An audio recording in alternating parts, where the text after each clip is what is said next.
Okay, next we're going to add colour to the hair. So like I mentioned before, we're going to create a new layer for each new colour or element that we add. New layer, double click, let's call this hair. Now we need to think logically about the best way it would be to colour in the hair. I'll show you what would happen if we didn't consider how to colour this hair in. I might make my colour, let's do purple. Okay, my paintbrush tool, let's make it a bit bigger because it's a large area. Now, what have I done wrong? I need to change this to multiply or overlay.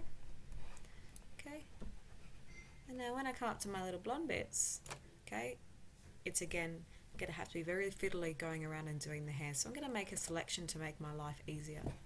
So what's the best selection I could do? I want to select this area around here.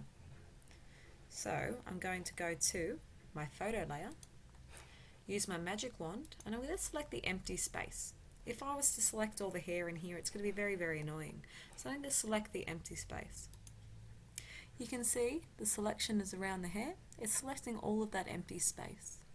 Now that's actually selecting the empty space, so I don't want to colour in the empty space. I'd like to colour in everything but. So we use a particular technique in the select menu called select inverse, and what that's going to do is select everything but. Okay.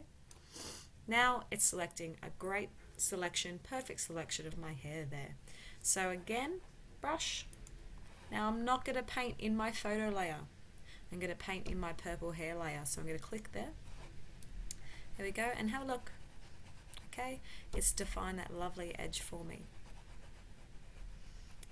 Okay. Now again, if I don't want to have to come down here and be super particular and make mistakes like I just did, I'm going to use the selection tools to again help me out. So what would be the handiest thing to do here? If I want to select and colour all the way along that orange line, I'm going to select my face layer, the orange layer. Okay, now I'm going to select everything but my orange layer. So you can see I'm going to have that lovely defined line there. I'm going to use my brush tool. Now I know this is a bit tricky, but again we're painting purple, so we're going back to our purple layer. And have a look. I don't have to zoom in and be particular with that line there. Okay, well I missed a spot over here before. I'll just come in here. I could always zoom in if I wanted to get that detail in there. So I make selections based on what I need and what lines I need. So then I need to select the layer that's going to give me that particular selection. So if I press deselect, there we go, looking pretty good.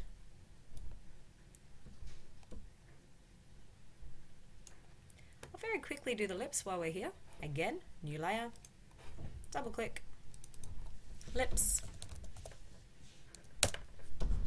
Let's change the colour. Let's make these ones, oh, an aqua looks good. Now I'm going to zoom in on this particular one. I'm going to use my magnifying tool. Another technique to zoom in is to draw it. Oh, nope, not that one. Okay, hold down Alt, press Shift. Will let me zoom in. Okay. You can see some messy work that will need tidying up with my eraser tool over here. So brush, too big. We're going to change the size. Remember, keep the hardness at 100. And we're literally going to paint on the lips, change it to multiply. Let's turn it a bit green.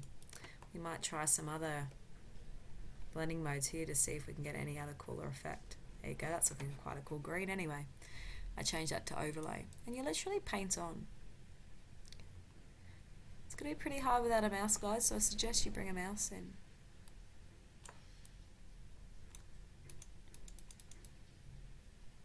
Okay, and where I need, obviously, I'm going to change my brush size so I can get into this area here.